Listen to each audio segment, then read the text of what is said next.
Olá, queridos, a paz do Senhor Jesus. Mais uma vez vamos maratonar sobre as 5 coisas que nós precisamos guardar. Aprendemos 2 delas que nós devemos guardar.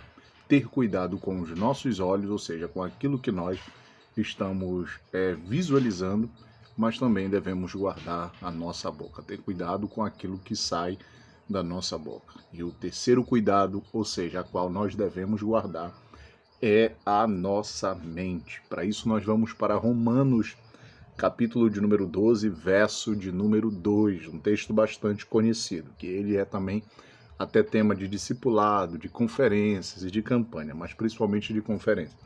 E é um texto que, se nós trabalharmos ele de forma profunda, com certeza nós entenderemos sobre o poder que pode a palavra de Deus produzir na mente humana, tá bom?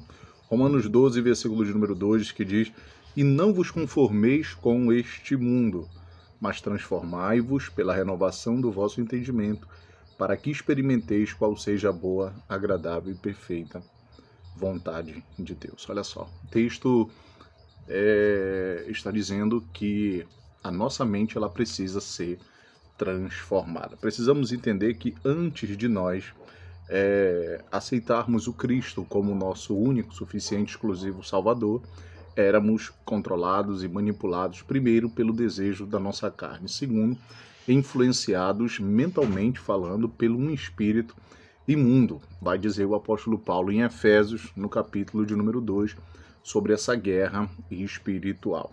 Só que a partir do momento em que você entrega a sua vida para Jesus, eu acredito plenamente, principalmente com experiência própria, na experiência própria pessoal, de que o verdadeiro evangelho, ele não só liberta o homem dos seus vícios, etc, etc, porque a libertação dos vícios, dos pecados é o quê?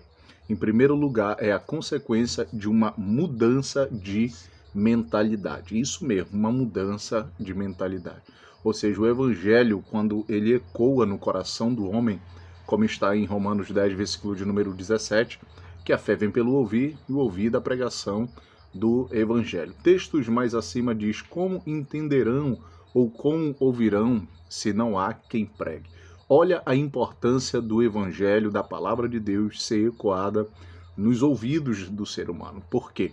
Porque nós, como seres humanos, nós estamos com a nossa mente cheias de opinião, de ideologia principalmente, e de conceitos já formados acerca do reino, acerca de igreja, acerca da pessoa de Deus e etc, e etc. E quando o evangelho ele chega até a audição, coração do ser humano, ele traz conhecimento, ele traz essa transformação.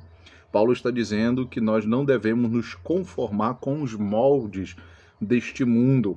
Intelectualmente falando, ele nos diz assim, que nós precisamos de uma transformação, uma renovação no nosso entendimento, para que possamos experimentar qual é a agradável e perfeita vontade de Deus. Ou seja, uma mente que conhece a mente do Senhor. Porque Davi foi considerado, à luz do Antigo Testamento, de um texto, o homem segundo o coração de Deus. Era porque Davi sentia aquilo que Deus estava sentindo. Ou seja, Deus comunicava aquilo que estava no seu coração ao coração de Davi.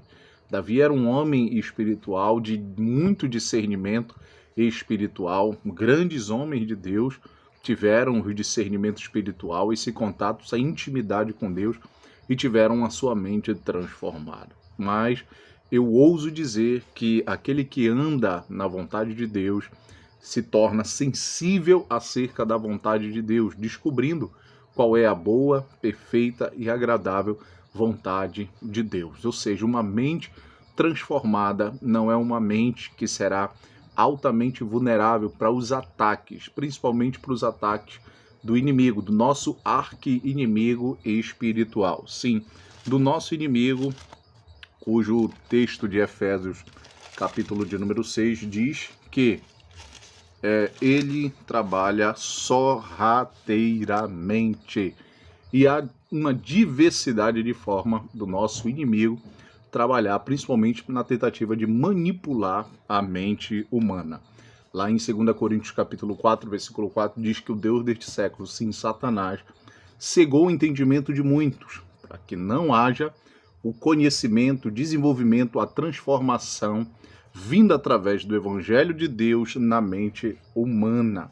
Mas essa falta de transformação que está registrada aí em 1 Coríntios, capítulo 4, versículo de número 4, é para aqueles que se opõem à verdade. Essa falta de transformação é para aqueles que não querem obedecer à verdade. São aqueles que se opõem à verdade. São aqueles que negligenciam a verdade e não querem contato com a verdade, muito menos com o dono da sua verdade. Essas pessoas, infelizmente, ela têm suas mentes cauterizadas, adormecidas, longe, insensíveis da palavra de Deus e principalmente do propósito da vontade de Deus, da vontade soberana de Deus. Olha o que diz aqui acerca do cuidado com a nossa mente. A nossa mente, ela precisa ser blindada, isso mesmo.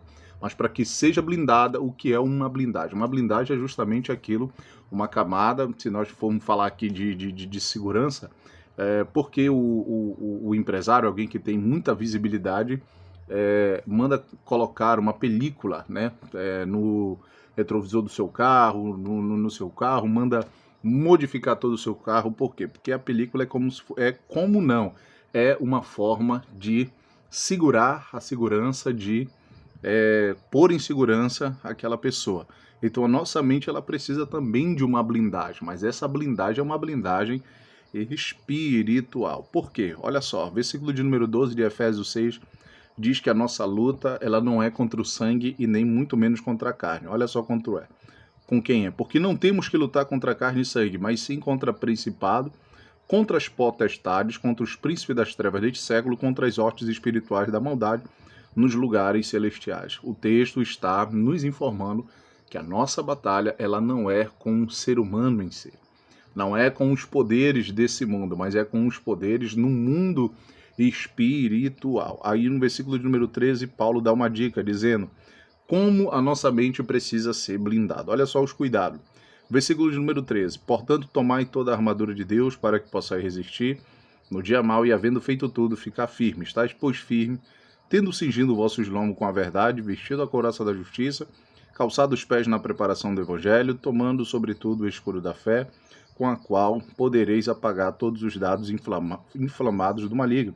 Versículo 17, que é aqui que eu quero entrar. Tomai também o capacete da salvação, a espada do Espírito, que é a palavra de Deus. Olha só o equipamento que o Espírito Santo comunicou ao apóstolo Paulo. Paulo, cheio do Espírito Santo, recebeu essa revelação de uma batalha extraordinária, monstruosa e muito perigosa, principalmente para aqueles que estão despreparados. Como se preparar? O versículo de número 10 diz que nós devemos nos fortalecer na força do Senhor e no seu poder. Mas o Espírito Santo nos mostra alguns equipamentos. E esses equipamentos, eles são indispensáveis para a batalha. Nós estamos travando uma guerra ideológica, principalmente a ideologia de gênero, invadindo as nossas escolas e principalmente alcançando a mente dos nossos filhos, principalmente dos pequeninos. É por isso que em Deuteronômio, capítulo de número 6, versículo de número 6, a palavra, os mandamentos, os estatutos de Deus deveriam ser inculcados na cabeça, não só da criança, mas do jovem, do adolescente, da esposa e do esposo, e que a palavra de Deus deveria fazer parte daquela família, daquela realidade. Porque a palavra de Deus, ela é tão poderosa que ela tem a capacidade de destruir todo conselho errado, toda doutrina equivocada, todo falso ensinamento, toda opinião contrária à palavra de Deus. Traz luz, traz esclarecimento, clareza para a mente humana, mas principalmente preserva a mente humana. Olha só o versículo 17. Também tomai o capacete da salvação. O que é um capacete? Perdão, capacete da salvação. Precisamos entender que nenhum soldado poderia subir até uma guerra sem usar o capacete.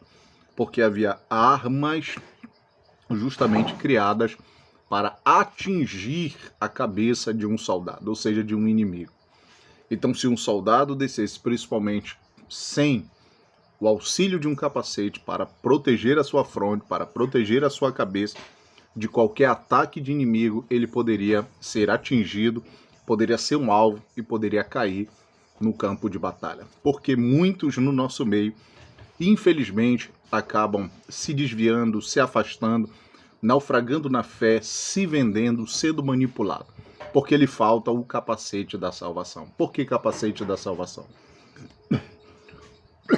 Capacete da salvação quer dizer que essa mente é uma mente que está sobre o domínio e sobre o controle do Deus eterno, da palavra de Deus. É uma mente sã, é uma mente saudável, é uma mente equilibrada, é uma mente que sabe formatar toda a sujeira intelectual, ideológica, mas dá vazão ao conhecimento. Sim, ao conhecimento de Deus e ao conhecimento da verdade. O capacete da salvação é uma mente convicta na sua fé, nos seus princípios de fé e principalmente no que diz na palavra de Deus, principalmente naquilo que está escrito na palavra de Deus. Nós não podemos vacilar, não podemos vacilar. Temos que ter o capacete para proteger principalmente a nossa mente. Em Colossenses, para a gente encerrar, no capítulo de número 3, diz da seguinte forma, no versículo 2, Colossenses 3, versículo 2, pensai nas coisas que são de cima e não nas que são da terra. Outrora tínhamos a cabeça cheia, a mente cheia de valores e de conceitos aqui dessa vida aqui.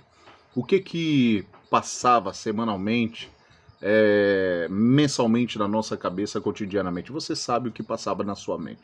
Mas a partir do momento aceitamos a Jesus, precisamos ter uma mente transformada. Agora, a nossa capacidade de pensar, ela deve estar nas coisas de cima, assim mesmo, nas coisas de cima. Olha o que diz aqui em Filipenses capítulo 4, versículo de número 8, que diz assim, quanto ao mais, irmão, tudo que é verdadeiro, tudo que é honesto, tudo que é justo, tudo que é puro, tudo que é amável, tudo que é de boa fama, se alguma virtude, se algum louvor há, nisso pensai, ou seja, coisas boas.